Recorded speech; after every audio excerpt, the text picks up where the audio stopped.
U.S. senators are visiting Taiwan this week as the world counts the costs of President Donald Trump's tariffs. Taipei still pushing ahead with negotiating when it comes to trade relations with Washington. The American delegation will engage in a series of high-level meetings with senior Taiwanese officials, including President William Lai, as part of a broader visit to the region. They will discuss regional security, trade and investment, among other issues. The island has close business ties with the world's largest economy, but did not escape Mr. Trump's levy wrath. On April 7th, Taiwan's stock market suffered its biggest fall in history, with tech shares leading the plunge. It was the first trading day since U.S. President Donald Trump announced his Liberation Day tariffs. A 32% tariff was imposed on Taiwanese goods. That's a big deal for an export-reliant economy, where telecommunications and electronics account for 65% of Taiwan's exports to the U.S. Taiwanese tech bosses were in disbelief, as the move came shortly after TSMC committed to invest $100 billion in new U.S. chip plants, a gesture seen as deepening Taiwan-U.S. tech ties. Within days, President William Lai embarked on an island-wide tour, meeting with business leaders to provide reassurance. He's promised targeted support and warned against origin washing, where firms repackage Chinese goods as Taiwanese to dodge U.S. tariffs. Equally shocking, tariffs on Chinese goods are as high as 145%. That matters to Taiwan too, because many local firms manufacture from China. For instance, Foxconn's factories in China's Zhengzhou remain its most important manufacturing basis for Apple's iPhones. And AOU, one of the world's top panel makers, produces hundreds of millions of LCD displays each year at its factories in China. While Trump's trade war targets China, Taiwan's deeply integrated tech industry could become unintended collateral damage. So let's take a deep dive into how the tariff war could impact Taiwan's tech industry with CNA's Victoria Jen joining us from Taipei. Victoria, you've been on the phone with all your contacts in the tech industry. What are they saying the impact might be?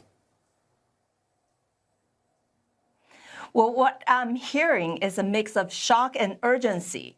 One source said off record, it's like being punched in the face after offering a handshake. This especially after TSMC's $100 billion investment in the U.S.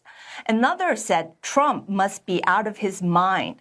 But publicly, major players are cautious. Companies like Acer and Asus told me that they're closely working with their clients to evaluate market strategies to minimize the impact. Some are looking to speed up shipment to the U.S. before the tariffs officially kick in. I'm also told that firms are doing whatever they can to get the goods out of China or Taiwan and into the U.S. within the 90-day grace period. Now, as a result, there has been a huge spike in air and sea shipments, and there's more uncertainty ahead, since Trump is expected to announce his broader semiconductor tariff category, and that could bring yet another round of disruption.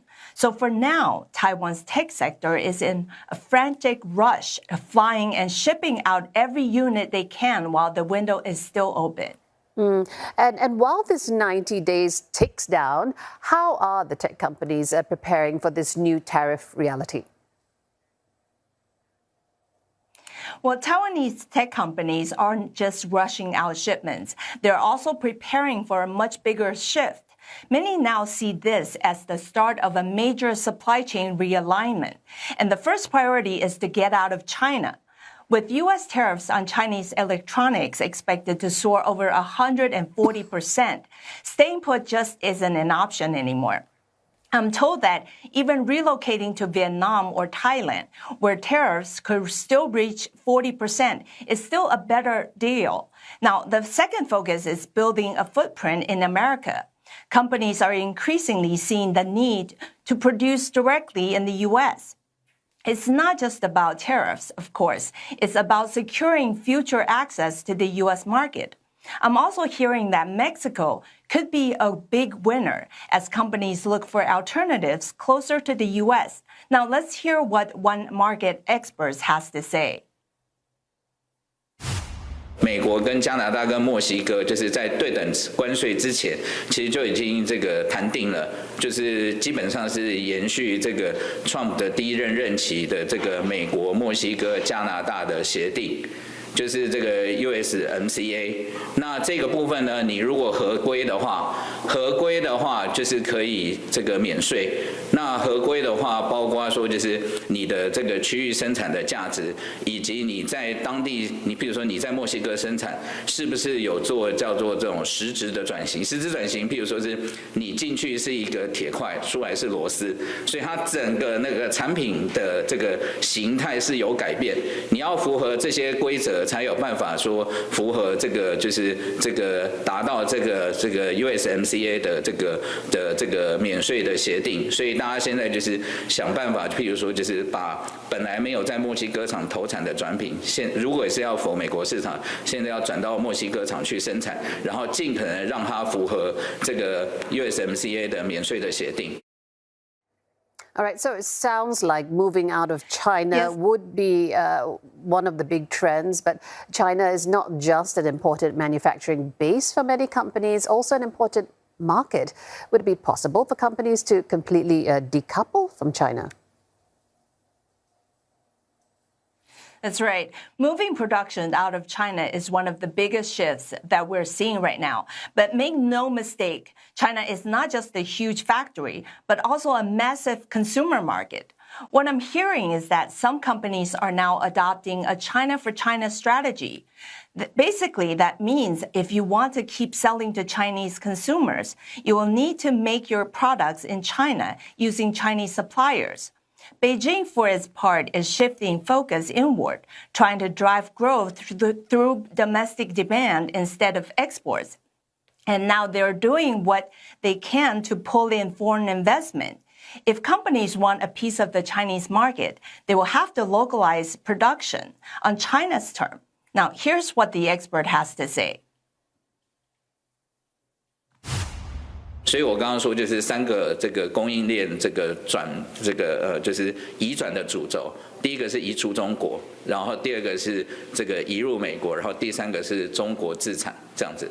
所以这个可能一走就会走个这个好几年这样，因为你知道供应链转移可能要5到10年，甚至要高达10年以上才可能真的整个转移过去。那现在来说就是意图是这样，然后趋势是这样，只是看大家用多少时间来 implement 这样的转移的态势。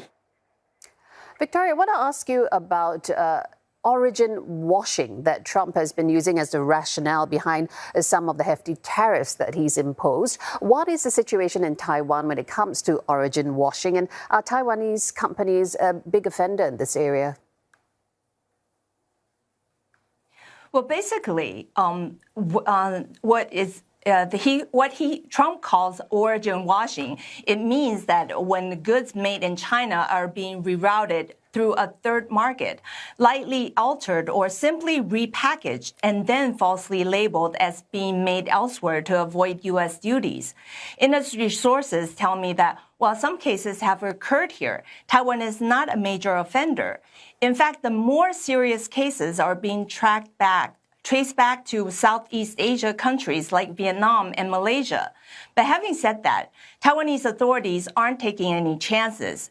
Both the government and the businesses are stepping up efforts to ensure compliance. And there's a clear understanding here that if Taiwan gets caught up in origin washing investigations, it risks not just penalties, but also damage to its hard-earned reputation as a trusted trade partner of the U.S. And for many companies, especially in the tech industry, that's a risk that they cannot afford to take. All right, thanks for that update from Taiwan. CNA's Victoria Jin speaking to us from Taipei.